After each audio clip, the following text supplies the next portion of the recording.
الاهلي محتاج صفقات في يناير.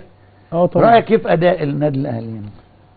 انا بصراحه عجبني جدا مارسيل كولر كمدرب منذ انطلاقه مع النادي الاهلي. يعني اول ما تولى النادي الاهلي اشتغل كويس قوي في بطوله افريقيا بالنسبه للادوار التمهيديه، بدا الدوري بشكل جيد وحقق نتائج ايجابيه بشكل كويس، وكان عنده استمراريه في الاداء وفي النتائج بشكل جيد جدا. انما مع استمرار الوقت مش عايز اقول ان الراجل اخطا في حته سياسه التدوير دي، ان هو مزودها زياده عن اللزوم، ان ما ينفعش ان انا كل مباراه بغير 3 4 5 لعيبه مره واحده، لان انت بتلعب في نادي كبير بحجم النادي الاهلي، دايما مضغوط، دايما عندك ضغوطات جماهيريه واعلاميه ان انت مطالب بالمكسب وبالاداء الكويس، فان انت تغير كل شويه مش هتدي لك الراحه ومش هتدي لك المساحه ولا الفرصه ان انت تشتغل زي ما انت عاوز. واحنا هنا دايما ما عندناش الثقافه ان انا بجيب مدرب وافضل صابر عليه سنه ولا سنتين، لا، هو لو ما اشتغلش كويس اول ماتشين 3 السلام عليكم وعليكم السلام وابدا ادور على حد تاني. انما هي الفكره ان انا عندي احساس ان النادي الاهلي اوضه اللبس فيها مشكله الفتره الاخيره. انت داخل على شهر واحد، في لعيبه سامعه ان هي هتمشي، في لعيبه ما النادي ما قعدش معاها بخصوص التجديد، في لعيبه مصابه النادي الاهلي بيتكلم معاها ان هو يرفعها من القايمه بتاعه الفرقه. ما هو في لعيبه ما ادتش النادي، ما هو ده كابتن، في لعيبه ما اثبتتش وجودها، هو ده اللي احنا بقى بنتكلم فيه. ليه هي مستكبره انها تمشي من النادي الاهلي؟ ما هو ده كابتن، احسن منهم ومشيوا. هو ده اللي احنا بقى بنتكلم فيه. الاهلي طول عمره حتى لما بيكون عنده مشاكل اكتر من كده ما تسمعش المشاكل دي ما بتبانش في الملعب على اداء اللعيبه، لا النهارده بيبان ان في لعيب زعلان ولاعيب مقموص ولاعيب سيطره يعني. في جزء او نوعا ما ان اللعيبه حاسه النجوميه، وان خلاص بقى برضو النهارده لعيب الكوره ده السوشيال ميديا، لعيب الكوره النهارده بقى بياخد مبالغ كويسه وبياخد رواتب عاليه عكس زمان. فبالنسبه له يعني انا باخد مبلغ كبير ومأمن نفسي وعندي قاعده من الامان بالنسبه لي كلاعب، ان انا حتى لو عملت مشكله في النادي انا مش هبقى قلقان على مكاني. لو انا مشيت هروح اي مكان هاخد برضه فلوس كويسه، انا ماشي من النادي الاهلي او ماشي من الزمالك ايا كان، يعني كامثله. انما كصفقات لا، الاهلي محتاج مراكز ما دعمش فيها من بدايه الموسم. ايه هي؟ الاهلي محتاج باك ليفت يكون موجود مع علي معلول، الاهلي محتاج لعيب رقم 8 في وسط الملعب يشتغل مع السوليه واليو ديانج وحمدي فتحي، لان السوليه النهارده داخل على 34 سنه واليو ديانج في احتماليه كبيره ان انت تمشيه او تبيعه او تستفيد منه ماديا بشكل كويس في الاحتراف. الاهلي محتاج مهاجم صريح ويكون افريقي مميز، يكون قوي بيشتغل في الكرات العرضيه بشكل جيد. ده اظن ان فين اليمين؟ طيب ايه، مش محتاج باك يمين؟ لا انا بالنسبه لي مش محتاج باك يمين.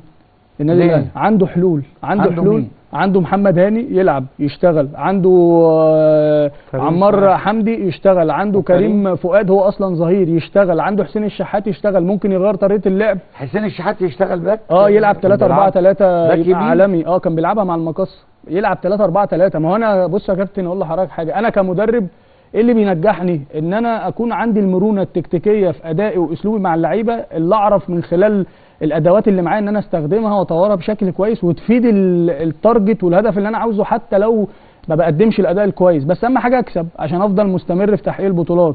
لكن انا النهارده رحت جبت الراجل بتاع اساسي مش هيلعب. مين هو؟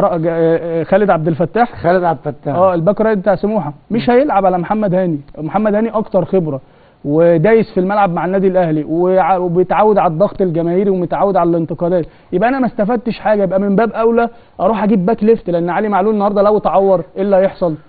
مش هنلاقي باك ليفت. ايمن اشرف مصاب ولسه ما رجعش، وعلي معلول برضه مع كريم الدبيس من وادي دجله اول السنه. مين؟ لا وبعدين انت عندك شكري محمد شكري ده اشتراه اول السنه، وانت عندك محمد شكري وكريم الدبيس ده باك ليفت. باك ليفت. طب ما بيلعبوش ليه؟ المفروض النادي الاهلي مشتريه عشان يبقى موجود. وميسي فين؟ ماشي، ما مصطفى سعد ميسي انا شايف ان الاهلي برضو لعيب كويس وكل حاجه وكان مكسر الدنيا مع سيراميكا، لكن ما انا عندي طاهر وعندي حسين الشحات وعندي لسه كهربا. وفين طاهر محمد طاهر؟ مصاب، الاصابات برضو مأثره. وعندي احمد عبد القادر وعندك لعيبه كتير، وعندك برونو سافيو بيلعب في الحته دي ومحمد شريف بيلعب في الحته دي. انت رحت جبت لعيبه شبه اللي عندك. رايك ايه برونو سافيو؟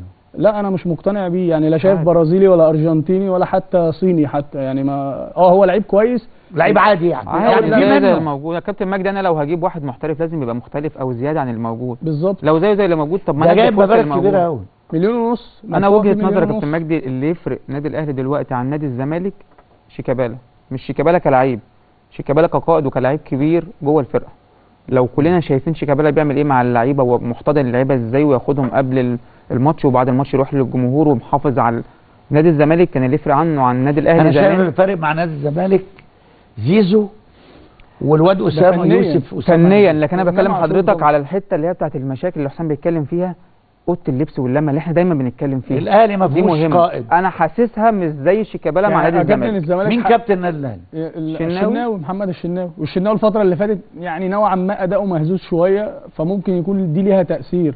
والشناوي ممكن ما يبقاش هو كابتن الفرقه اللي لا، هو يقدر شخصيته قويه، يعني اللعيبه بتحبه كمان، يعني يقدر يلم. بس يعني يا كابتن المشكله ان الفرقه فيها مشاكل زي ما قلت لحضرتك، متعلقه بحته التجديد، بحته ان انا مقموص، اصل ما بلعبش كتير، اصل انتوا بتدوا فلان اكتر مني، اصل انتوا بتكلموا لعيب بيلعب في نفس البوزيشن اللي انا بلعب فيه، امال انا موجود هنا بعمل ايه؟ طب انا جيت في ايه والجهاز مدخلين نفسهم في اللي ما لهمش فيه اللعيبه. ما هي يعني نادي اوضه ده مش بتاعتهم. مش الاهلي عمره ما كان فيه كده. اللي بيميز دايما الاهلي ان طول عمر النادي الاهلي حتى لو هو العب عنده مشاكل حاضر، ما تلعبش حاضر، هو ده اللي احنا كنا فيه. برضه مشكله كبيره ان النادي الاهلي اللعيبه الكبيره خلاص. الاعلام ضخم اللعيبه قوي زياده عن اللزوم، وارد، واغلبهم وارد. لسه ما عملش وهم ما يستاهلوش النجومية. يعني ما يستاهلوش الضخامه دي كلها. مش ما يستاهلوش، بس احنا في مصر يا كابتن مجدي احنا اقل حاجه بنفخم فيها. يعني احنا اقل حاجه مثال يا كابتن بنفخم برونو سافيو ده.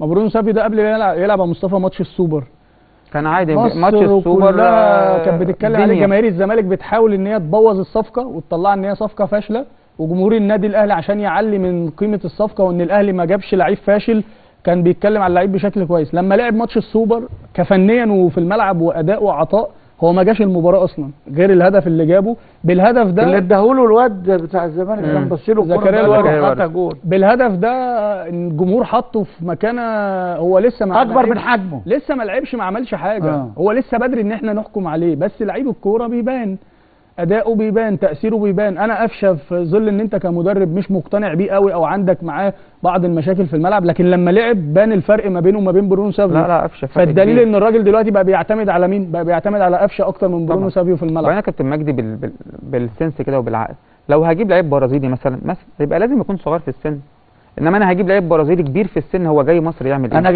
جايبه من بوليفيا، مش جايبه من البرازيل كمان. تمام، ده انا جايبه من بوليفيا. هم الدرجه الثالثه بتاع البرازيل بيتصدروا بوليفيا.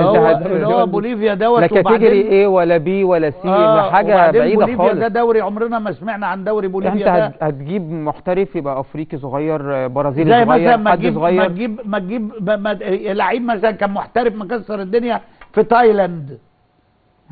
تايلاند دي تخش جماهير. انا برضو يعني لو مع احترامي يعني تايلاند دي تخش نايتات كلابات تلاقيها حلوه، فنادق مناظر كبلد.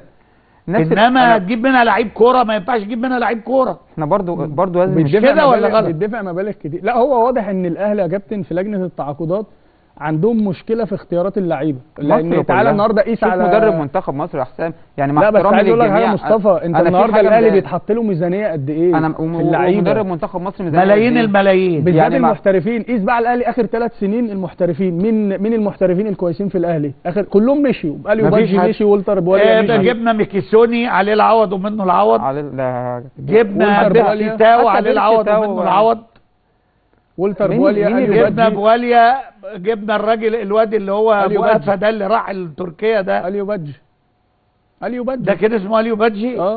بادجي ده، وابو بادجي ده كان مهاجم كويس، كان كويس كان كويس، بس هو ما خدش فرصه وما عرفوش يتعاملوا معاه. يعني الراجل ده راح تركيا لعب 6 شهور كان كويس، راح فرنسا كسر الدنيا وفرنسا اشترته وزعلوا مننا لما قلنا انتوا كشفتوا على بيرسي تاو. احنا قرينا في الصحف البريطانيه ان بيرسي تاو ده عنده اصابه مزمنه، فجينا قلنا يا جماعه بيرسي تاو ده عنده اصابه مزمنه وبيتعور على طول، عشان كده انجلترا سابته. يعني انت جبت اقول لحضرتك على حاجه، انت النهارده احنا اللي الفنا السوشيال ميديا. طب اثبتنا ايه؟ كلامنا صح ولا غلط؟ السوشيال ميديا عندنا كابتن مجدي مضره اكتر ما هي مفيده.